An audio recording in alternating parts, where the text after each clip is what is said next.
तो वो सारा इंफॉर्मेशन कहाँ पर रहता है, एक हेडर के साथ, डाटा के सामने एक हेडर ऐड किया जाता है जिसको बोला जाता है presentation header.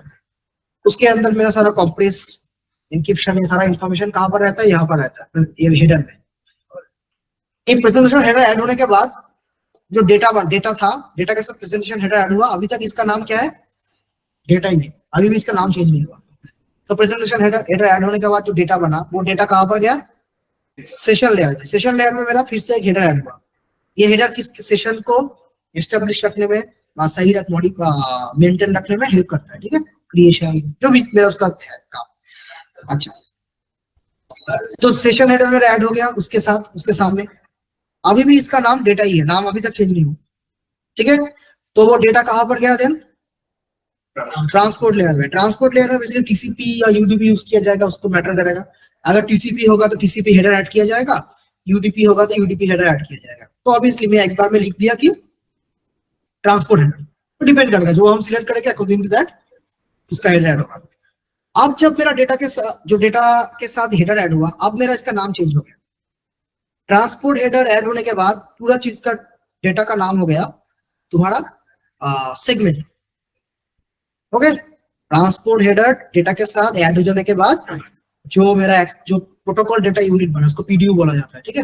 Protocol data unit बना, उसका नाम क्या है, सेगमेंट। नाउ सेगमेंट कहां पर जाएगा, नेटवर्क लेयर। नेटवर्क लेयर में मैंने बोला था किस चीज के ऊपर काम होता है, सोर्स एड्रेस, डेस्टिनेशन एड्रेस। तो वो सारा इंफॉर्मेशन मेरा नेटवर्क हेडर में ऐड किया जाता है।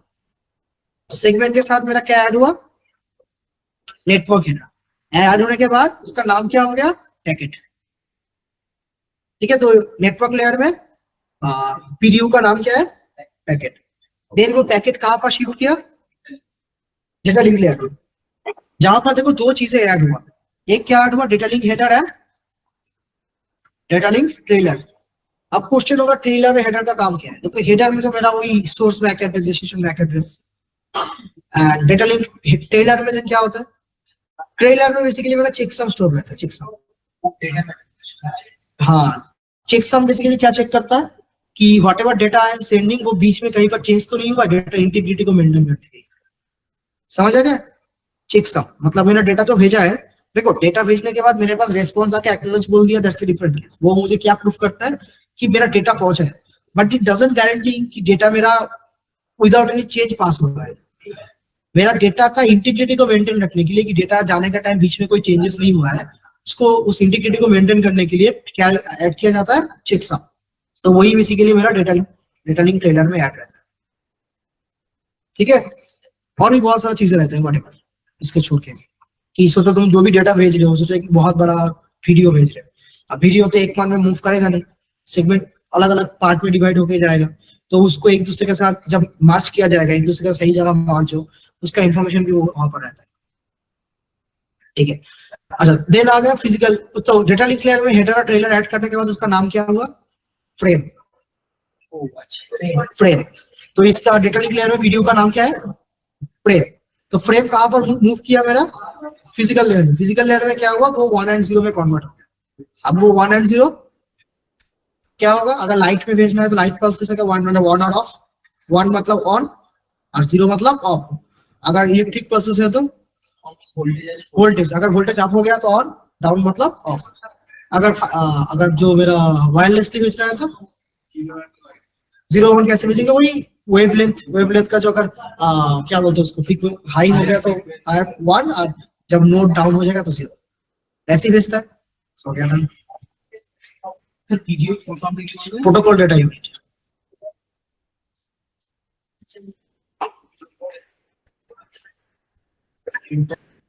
तो यही जो हम बीट्स जब फिजिकल लेयर में आएगा, तो फिजिकल लेयर में क्या होगा, सारा बीट्स एक साथ जोड़ जाएगा। जोड़ने के बाद डाटा लिंक लेयर में आएगा। अब उल्टा होगा, अब मेरा क्या होगा, डीकैप्सुलेशन होगा, एक एक करके हेडर एंड ट्रेलर रिमूव होगा। तो यहाँ पर रिमूव होगा, देन नेटवर्क लेयर में जाकर नेटवर्क हेडर रिमूव होगा, ट्रांसपोर्ट लेयर में जाकर ट्रांसपोर्ट हेडर रिमूव होगा, सेशन लेयर में जाकर session header remove, then presentation layer में जाकर presentation header remove, then application layer में जाके उसको डेटा मिल जाएगा, ठीक है। तो जब मेरा data application to physical layer में ट्रैवल कर रहा है तो एट दैट टाइम वो इनकैप्सुलेशन, और जब physical layer to application layer जा रहा है रिसीवर के पास, तब क्या हो रहा है, डीकैप्सुलेशन। क्यों? इनकैप्सुलेशन में मेरा हेडर ऐड हो रहा है, हेडर एंड ट्रेलर ऐड हो रहा है, एंड डिकैप्सुलेशन में हेडर एंड ट्रेलर मेरा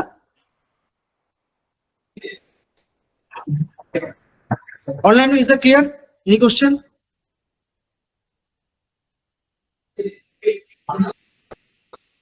ठीक है, तो यही मेरा पीडीयू, याद रखना। ठीक है, तो नाम क्या क्या बोला? Data data data, segment, packet, frame, bits. ठीक है, पीडीयू याद रखना, बहुत इंपॉर्टेंट है। ये तुम लोग को भाइयों में भी आ सकता है, इंटरव्यू में पूछ सकता है। ठीक है, अब समझ आ रहा है कि हम लोग क्यों बार बार डेटा को पैकेट पैकेट बोलते हैं? मोस्ट ऑफ द केस हम नेटवर्क लेयर का ही काम। यस, करेक्ट करेक्ट, एकदम सही। ठीक है, अच्छा नेक्स्ट जो हम लोग को पढ़ना है दैट इज अवर कि टीसीपी और यूडीपी में डिफरेंस क्या है। इसके लिए एक minute,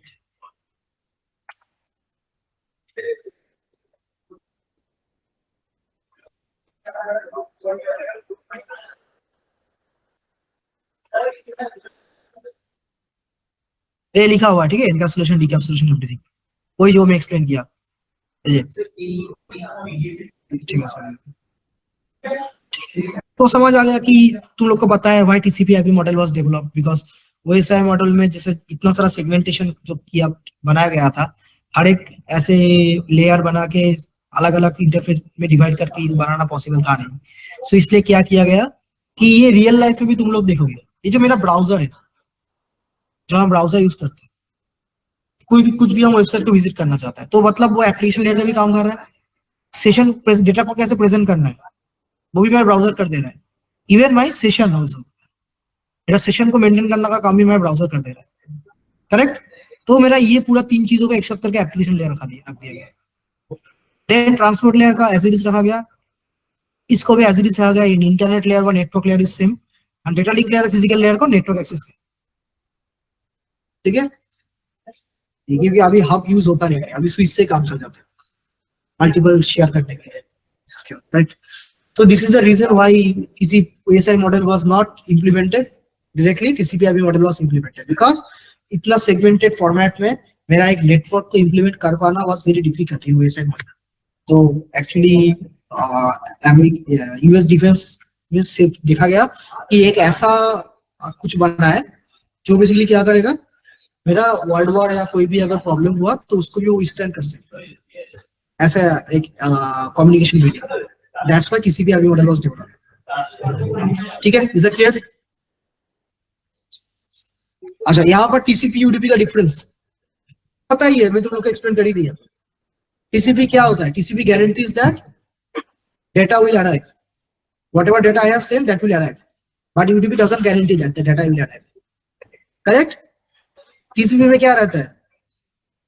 Error streams of data, no error checking provided, मतलब चेक और कुछ नहीं। चेकसम उसमें भी होता है पर इतना पावरफुल नहीं होता। अच्छा व्हाटएवर, यूडीपी में कितना हेडर, कितना बड़ा साइज का होता है? 20 bytes of header permits and optional 40 bytes of functional data, and ये कितना क्या होता है? 8 byte. TCP is slower than UDP and UDP is faster than TCP. तो टीसीपी कहां पर यूज करोगे? जहां पर तुम्हें रिलायबिलिटी इंपॉर्टेंट है। यूडीपी कहां पर यूज करोगे? जहां पर speed is important. Now this is the TCP header. ये अभी मैं बोल रहा था ना कि why how TCP provide a reliable connection, क्योंकि TCP header देखो और एक UDP header देखो। UDP में देखो कितना कम इंफॉर्मेशन है, source code, destination code, length और चेकसम, और TCP header में देखो बहुत सारा चीज। करेक्ट, सो दैट मींस फायदा क्या होगा इसमें भी इतना सारा चीज। तो ऑब्वियसली अगर जिसके पास जितना इन्फॉर्मेशन रहेगा वो उतना बेटर रिलायबिलिटी दे पाएगा ना। क्या क्या इन्फॉर्मेशन है? Source code, destination code. अब ये पोर्ट का मतलब क्या है? देखो कोई भी प्रोटोकॉल जब हम यूज करते हैं ना, हर एक प्रोटोकॉल का कोई ना कोई एक डिफॉल्ट पोर्ट नंबर रहता है। जैसे अगर मैं बात करूं HTTP, HTTP is a protocol, hypertext transfer protocol. HTTP port 80 TCP का, वो टीसीपी यूज करता है। ठीक है, अगर मैं बात करूं HTTPS, वो भी टीसीपी है। दोनों में डिफरेंस क्या है HTTP और HTTPS में? Yes, HTTPS is secure compare to HTTP। ये HTTP doesn't provide any security. कि कोई भी वेबसाइट अगर तुम HTTP के थ्रू विजिट कर रहे हो तो किसी भी कोई भी पोर्ट को अगर तुम HTTP के थ्रू विजिट कर रहे हो तो क्या होता है, अगर HTTP के थ्रू विजिट कर रहा हो तो whatever data you are sending that will be in clear text format। अगर HTTPS वेबसाइट है तो डेटा बीच में से कोई भी देख नहीं पाएगा, encrypted, करेक्ट? समझ आ गया? So this is how everything works. So that's why TCP में इतना वही पोर्ट है, तो HTTPS में कौन सा पोर्ट यूज किया जाता है? 443। ऐसे बहुत सारा पोर्ट होता है, पोर्ट के बारे में बात में पढ़ेंगे, ठीक है? तो वही कौन सा पोर्ट से निकल के कौन से पोर्ट तक जाना है, अभी ऐसे याद लेके जाओ, मतलब बेसिक, जस्ट मतलब डायग्राम याद करने की जरूरत नहीं, बेसिक ध्यान रखो क्या क्या है, ठीक है? क्या क्या है? तो source port, destination port, then sequence number. Now we don't know what is sequence number, acknowledgement number, बाद में हम समझेंगे, अभी जस्ट इग्नोर इट। समझ लो ये एक नंबर है, बट वो नंबर हमें कैसे हेल्प करता है इन रिलायबल कनेक्शन, वो हम बाद में देखेंगे। अच्छा, देन कुछ हेडर लेंथ होता है, रिजर्व बिट्स होता है, एंड दीस देख रहे ये सब नाम देख पर यूआरजी, एसीके, पीएसएच, आरएसटी, सीन, पिन, ये सब क्या है पता है? फ्लैग। बेसिकली यही सब फ्लैग मेरा एक सेशन को एस्टेब्लिश करने में, सेशन को मेंटेन करने में, सेशन को रीसेट करने में या सेशन को टर्मिनेट करने में, यही सब फ्लैग मेरा हेल्प करता है, ठीक है? ये विंडो साइज बेसिकली ये एरर को फाइंड आउट करने के लिए, बाद में एक्सप्लेन करता है। ये चेकसम तो पता ही है, एन अर्जेंट पॉइंट रहेगा, अर्जेंट पे कुछ भेजना चाहता हो तो अर्जेंट पॉइंट करने के लिए। अच्छा, यहाँ पर डेटा रहता है, ठीक है? ये नीचे डेटा है, हेडर है ना, हेड में ये है, एंड इसके नीचे डेटा। बट यूटीपी में देखो सिर्फ इतना है, source port, destination port, length और चेकसम, बस। तो इसका मतलब क्या है? इन सभी का कोई ना कोई सिग्निफिकेंस है रिलायबल डेटा भेजने के लिए, इतना सारा एक्स्ट्रा चीज है टीसीपी में, तो वो हम लोग को समझना होगा। कैसे काम करता है उसको समझने के लिए first we have to learn कि एक टीसीपी रिलायबली डेटा कैसे सेंड करता है। तो टीसीपी का फुल फॉर्म क्या है? Transmission control protocol. तो देखो मेरा ना कनेक्शन दो तरह का हो सकता है, एक होता है कनेक्शन लेस और दूसरा कनेक्शन हो सकता है, बट डेटा एक्चुअली कनेक्शन नहीं बोलेगा, ट्रांसमिशन। एक ट्रांसमिशन मेरा क्या हो सकता है? कनेक्शन ओरिएंटेड, और दूसरा हो सकता है कनेक्शन लेस। तो कनेक्शन ओरिएंटेड का मतलब क्या है? इट विल बी रिलायबल, मतलब वो टीसीपी यूज करेगा। और अगर मैं बोल रहा है connection less transmission, that means UDP will be used. समझ आ गया ना? तो ये सेशन क्रिएट कैसे होता है? सेशन क्रिएट होता है जब भी मैं कोई भी सेशन बनाता हूँ या कनेक्शन, सेशन बाद में सोचो, जब भी हम लोग कोई भी कनेक्शन एस्टेब्लिश करते हैं। कनेक्शन एस्टेब्लिश करने का मतलब क्या है? कि तुम्हें कोई एक किसी से कोई एक सर्वर है, एंड सर्वर क्या करता है? एक सर्विस प्रोवाइड करता है, and you are a client, you want to access that service. तो अगर तुम्हें वो सर्विस को रिलायबली एक्सेस करना है तो मतलब टीसीपी यूज करना होगा। तो how does TCP provide reliable connection? तो सबसे पहले दोनों के बीच में एक कनेक्शन क्रिएट होगा, एंड वो कनेक्शन क्रिएट करने के लिए जो चीज परफॉर्म किया जाता है उसको बोला जाता है थ्री वे हैंडशेक। क्या बोला जाता है?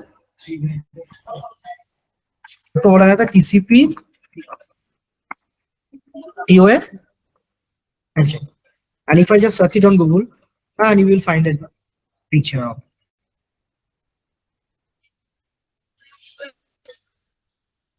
देख पा रहे?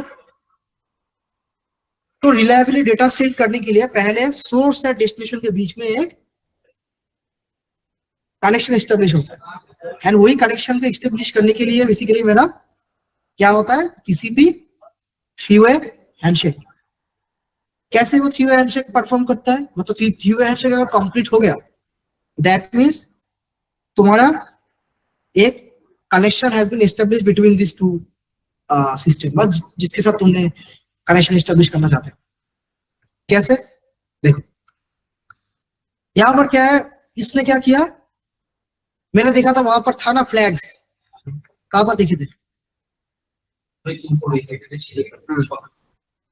तो सबसे पहले क्या होगा ना, सिंक्रोनाइज करना होगा ये दोनों। अगर दोनों को एक दूसरे के साथ कनेक्ट करना है तो first we have to synchronise them with each other. तो इसलिए क्या करता है, कॉन्सेप्ट है, ये ऐसा फुल फॉर्म में बोल देता है, यूआरजी मतलब अर्जेंट, इसी के मतलब एक्नॉलेजमेंट। PSH मतलब पुश, RST मतलब रिसेट, सीन मतलब सिंक्रोनाइज, फिन मतलब फिनिश। ठीक है, तो वो कौन सा भेजेगा सिंक्रोनाइज करने के लिए? SYN scene. तो TCP में सबसे पहले 3-way हैंडशेक में जब भी कोई भी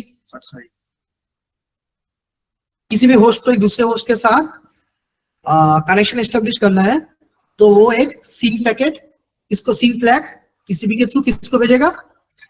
यस, जिसके साथ वो उसके हैंडशेक कंप्लीट करवाना है, भेज दिया। And always remember, SYN packet खाली नहीं जाता, सीन पैकेट के साथ एक नंबर जाता है जिसका बोला जाता है सीक्वेंस नंबर। देखा थे वहां पर, यहाँ पर सीक्वेंस नंबर। अच्छा, ये देने का, ये भेजने का कारण क्या है? आइडेंटिफिकेशन। देखो, हो सकता है मैं जिसको सीन भेज रहा हूँ एट दैट टाइम वो मल्टीपल किसी को भी सीन भेज सकता है, या सोचो मैं जिसको सीन भेज रहा हूँ मैं at a time multiple host को सीन भेज सकता हूँ। तो बेसिकली किससे बेसिकली मेरा सीन का रिप्लाई आया मैं कैसे समझूं? Through that sequence number. तो यहाँ पर ऐसे एग्जांपल है, होस्ट पी को होस्ट क्यू के साथ एक हैंडशेक कंपोनेंट, एक कनेक्शन क्रिएट करना है। So what host P will do, host P will send a SYN flag to the host Q with a sequence number. Sequence number कुछ भी हो सकता है, वो रैंडम जनरेट होता है। तो अभी के लिए यहाँ पर क्या पकड़ा गया है? एक्स पकड़ा गया है। तो जब भी होस्ट क्यू के पास सीन पहुंचेगा, अगर वो बिजी नहीं है तो वो रिप्लाई में क्या भेजेगा? एसी के एक्नॉलेजमेंट। ठीक है, उसने सिंक्रोनाइज करने के लिए पूछा, मतलब इसको तो ऐसे समझ सकते हो, तुम किसी को कॉल करके बोल रहे हो क्या तुम बिजी हो, वो बंदा बोल रहा है नहीं मैं बिजी नहीं हूँ, बोलो क्या बात है, देन तुम लोग बोलो ठीक है मैं बोलता हूँ। एक छोटा सा कॉन्वर्सेशन कंप्लीट हुआ, कनेक्शन क्रिएट हो गया तुम्हारे बीच में। अगर वो पहले ही बोल देता नो आई एम बिजी, तो क्या तुम उसके साथ वो बात करने जाते? नहीं। यहाँ पर भी same, host P is sending scene packet to the host queue, correct, with a sequence number. And what host queue will do? Host queue, अगर host queue खाली है, अगर कनेक्शन एस्टेब्लिश करने के लिए रेडी है, तो he will send an acknowledgement. सिर्फ acknowledgement ही नहीं भेजेगा, क्योंकि देखो सिंक्रोनाइज के लिए रिक्वेस्ट मैंने कौन किया था? होस्ट पी होस्ट क्यू को, बट होस्ट क्यू को भी तो सिंक्रोनाइज करना है विद होस्ट पी। तो ऑब्वियसली सिन के रिप्लाई में एक एसी के तो भेजेगा, उसके साथ साथ उसका खुद उसके साथ साथ एक सीन भी भेजेगा। यहाँ पर जो इमेज देख पा रहे हो, ये समझ आ गया? सीन एसी के भेज दिया गया। अब उसको कैसे समझ आएगा कि एक्चुअली किसने सीन एसी के भेजा है? वो सीक्वेंस नंबर मेरा होस्ट कौन से किसने भेजा था? हाँ, मेरा क्लाइंट के जो क्या, हाँ क्लाइंट के जो मेरा क्या भेजा था? सीक्वेंस नंबर भेजा था, सोचो 100 भेजा था लेट से। तो सर्वर रिप्लाई में क्या भेजेगा? सीन एसी के एंड एक्नॉलेजमेंट के नंबर, यहाँ पर है ना एक एक्नॉलेजमेंट नंबर, उसी सीक्वेंस नंबर को 1 इंक्रीमेंट करके वो एज एक्नॉलेजमेंट नंबर क्लाइंट को भेज देगा। एंड उसके साथ साथ क्योंकि ये भी सिंक्रोनाइज करना चाहता है, तो वो भी एक रैंडम सीक्वेंस नंबर जनरेट करके भेज देगा। तो यहाँ पर सीन और सीक्वेंस नंबर गया, इसने सीक्वेंस को 1 इंक्रीमेंट करके एक्नॉलेजमेंट नंबर बना के सीक्वेंस नंबर के थ्रू एक नया नंबर देके सीन एसी के इसको भेज दिया। अब क्योंकि इसके पास सीन आया है, अब इसको भी तो एक्नॉलेजमेंट का रिप्लाई देना होगा, तो इसने एसी के का रिप्लाई दिया।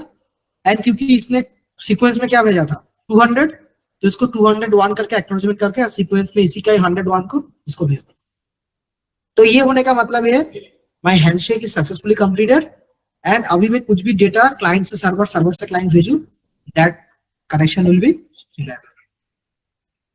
यूट्यूब में ऐसा नहीं होता, यूट्यूब में तो कनेक्शन बनाता ही नहीं है, वो डायरेक्टली भेजना स्टार्ट कर देता है। अच्छा सर, तो কনভারসেশন স্টার্ট করার আগে এটা ইম্পর্টেন্ট, তো এগুলোর ডেটা হিসেবে কি থাকে? টাকা কিছু থাকে, ডেটা কিছু থাকে না, শুধু হেডার গুলো। হ্যাঁ, তো এটা লেখা আছে না অপশনাল,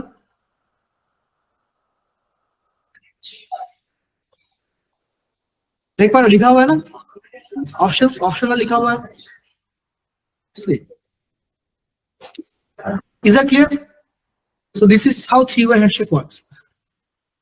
क्लाइंट ने भेजा सीन और सीक्वेंस नंबर, सर्वर ने भेजा उसका रिप्लाई में सीन एसी के सीक्वेंस नंबर भी भेजा, और एक्नॉलेजमेंट नंबर को पहला का सीक्वेंस नंबर का 1 इंक्रीमेंट करके भेज दिया। एंड उसके रिप्लाई में क्लाइंट ने इसी के एंड सीक्वेंस नंबर में पहले का ICK 01 और ICK में उसी सीक्वेंस का 1 इंक्रीमेंट करके भेज दिया and the two-way handshake will be completed and connection will be created. कैसे देखोगे तुम्हारे साथ किसके साथ क्रिएटेड है ऐसा कनेक्शन? CMD ओपन करो, राइट दिस कमांड,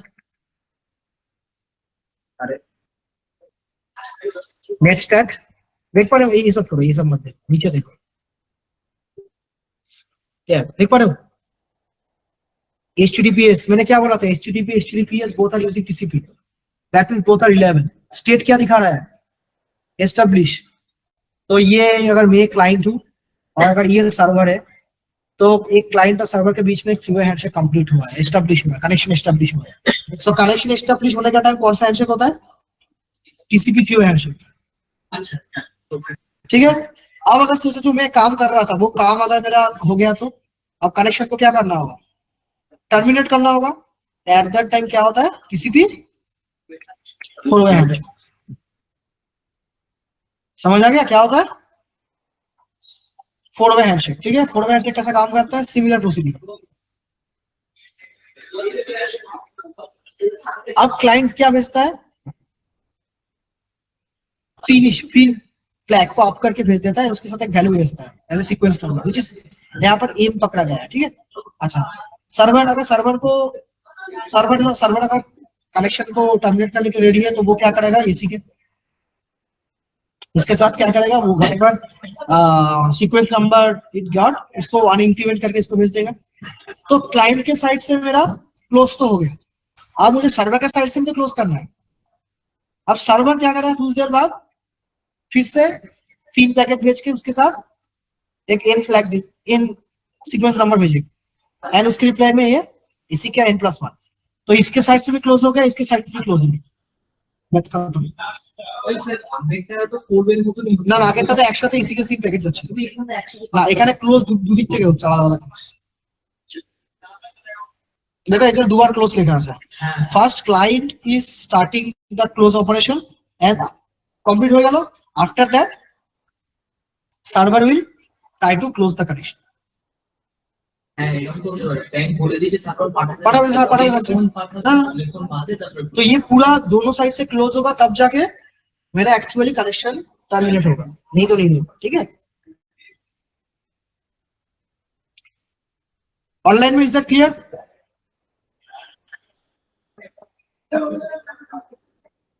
हेलो सबको क्लियर है ना ठीक है तो एक काम करो अच्छा मैं इसको थोड़ा और एक्सप्लेन कर देता हूँ नेट स्टार्ट अच्छा उसके बाद जब हमने सब पढ़ लिए जितने भी प्रोटोकॉल है ना हम यूज करते हैं लाइक एप्लीकेशन लेयर प्रोटोकॉल बोलो कुछ भी प्रोटोकॉल बोलो हर एक protocol ultimately either TCP use करते हैं यूडीपी यूज करते हैं हमारा प्रोटोकॉल है ऐसा नहीं है जैसे तुम्हारा और क्या क्या प्रोटोकॉल्स है एआरपी है आईसीएमपी है पिंग करने के लिए बेसिकली ट्रबल शूटिंग में यूज किया जाता है अच्छा फिर भी मेन मोस्ट ऑफ द काम में एप्लीकेशन लेयर में जितने भी यूज करते हैं सभी टीसीपी आइदर टीसीपी और ईडीपी यूज करते हैं तो टोटल कितने ऐसा पोर्ट होता है ये लॉजिकल पोर्ट है ये रियल पोर्ट नहीं है और लॉजिकल पोर्ट है अकॉर्डिंग टू प्रोटोकॉल हर एक पोर्ट को कोई ना कोई पोर्ट के साथ एसोसिएट किया गया है तो ऐसे टोटल कितना लॉजिकल पोर्ट्स है 65,536 ठीक है हाँ एक्चुअली चाहिए इसमें यहाँ पर गलत लिखा हुआ है actual total number of ports कितना है यस कितना दो बेसिकली 0 से स्टार्ट होता है अरे यार तो बेसिकली 0 से स्टार्ट होता है and it will go up to 65,135 जिसमें से कुछ पर्टिकुलर पोर्ट मेरा ऑलरेडी कोई ना कोई प्रोटोकॉल के लिए रिजर्व्ड है जैसे यहाँ पर तुम देख पाओगे जैसे most of the well known जो पोर्ट्स है वो मेरा इसके अंदर आ जाता है 0 से 1023 का जैसे कि एग्जांपल दे रहा हूं HTTP port 80 HTTPS port 443 SMTP port 25 telnet 23 SSH 22 सब TCP यूज करता है जितना भी नाम अभी बोल रहा हूं देन तुम्हारा POP 3 व्हाट TCP यूज करे 110 ठीक है वैसे DNS का भी बहुत सारा पोर्ट है सॉरी UDP का भी बहुत सारा है लाइक DNS का कौन सा पोर्ट है 53 ठीक है तो बाकी पोर्ट क्यों खाली रहता है? बेसिकली अगर कोई ना कोई, अगर सोचो मैं कोई सर्विस प्रोवाइड कर रहा हूँ, लाइक गूगल, में गूगल एक्सेस करना चाहता हूँ, हम कौन सा प्रोटोकॉल यूज करते हैं गूगल को एक्सेस करने के लिए? HTTP और HTTPS? HTTPS। तो HTTPS मतलब कौन सा पोर्ट? 4443। तो देखो ये जो नेट स्टार्ट हम लिख रहे थे, HTTPS भी एक TCP प्रोटोकॉल है, करेक्ट? मैं बोला था ये कुछ देर पहले मैंने लिखा ये वाला कमांड, थोड़ा सा वेट किया, ये सब लोकल कनेक्शन है, ये सब मत देखो। अच्छा अभी इसके बाद आएगा, हाँ ये वाला देखो, ये मेरा आईपी है 1.11, दिस इज अ पोर्ट 49411, मतलब मेरे आईपी का इस पोर्ट के साथ इस आईपी का HTTPS मतलब 443 मतलब जो सर्विस प्रोवाइड कर रहा है, अगर वो HTTPS कर रहा है बाय डिफॉल्ट वहां उसका पोर्ट 443 ऑन होना चाहिए, ठीक है? क्योंकि वहां पर हम उसको HTTPS के थ्रू एक्सेस कर रहे हैं। क्योंकि मैं कनेक्शन क्रिएट कर रहा हूँ, मेरा पोर्ट 443 से कनेक्शन ना भी जाए तो मैटर नहीं करता, क्योंकि जो सर्विस प्रोवाइड कर रहा है तब system which is providing the HTTPS service, उसका पोर्ट 443 ऑन होना चाहिए। तो two are your well known ports. तो बाकी जो तुम्हारा खाली पोर्ट बैठा रहा, उन पोर्ट को हम लोग ऐसे कनेक्शन बनाने के लिए यूज करते हैं, ठीक है? यहाँ पर 494441152955, ठीक है? एक दूसरा वेबसाइट खोलूंगा, देखो तुम्हें एक दूसरा आईपी मिल जाएगा।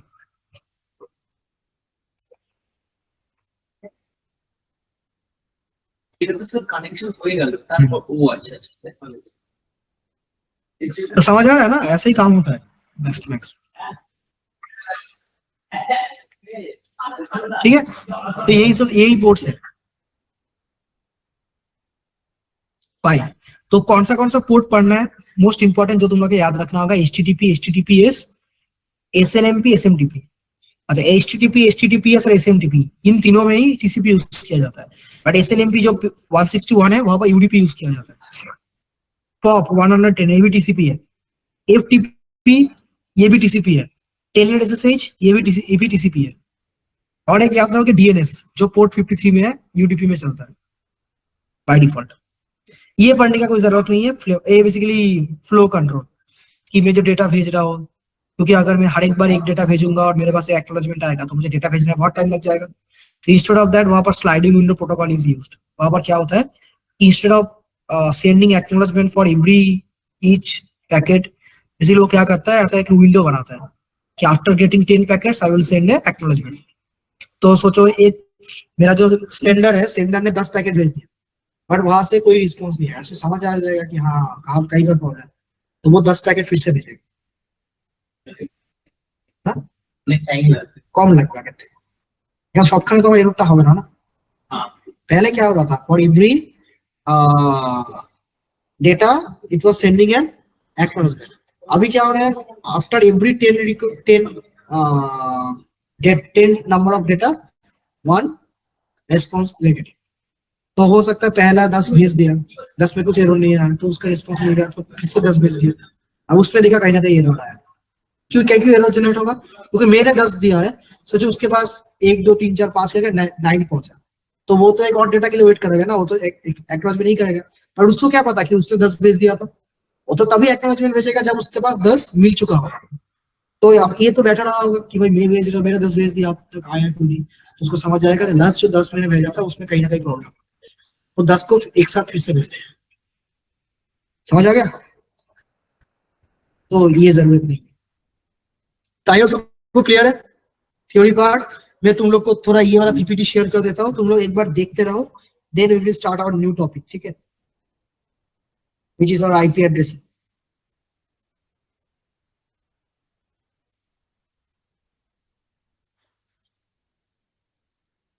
सीसीएन में कौन सा बैच है तुम लोग का? 10th है।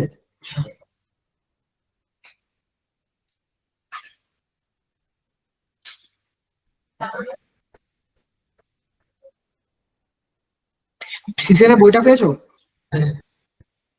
আমি তা একবার পাঠিয়ে দিচ্ছি, ঠিক আছে, যারা পাবো।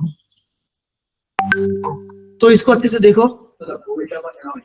हाँ हाँ रिसिप्ट আছে? রিসিপ্ট আছে? ঠিক আছে, আমি 10 মিনিট মতো টাইম দিচ্ছি, ওকে? কাইন্ডলি করো, দেখো কোনো জায়গায় কোনো ডাউট হচ্ছে কিনা।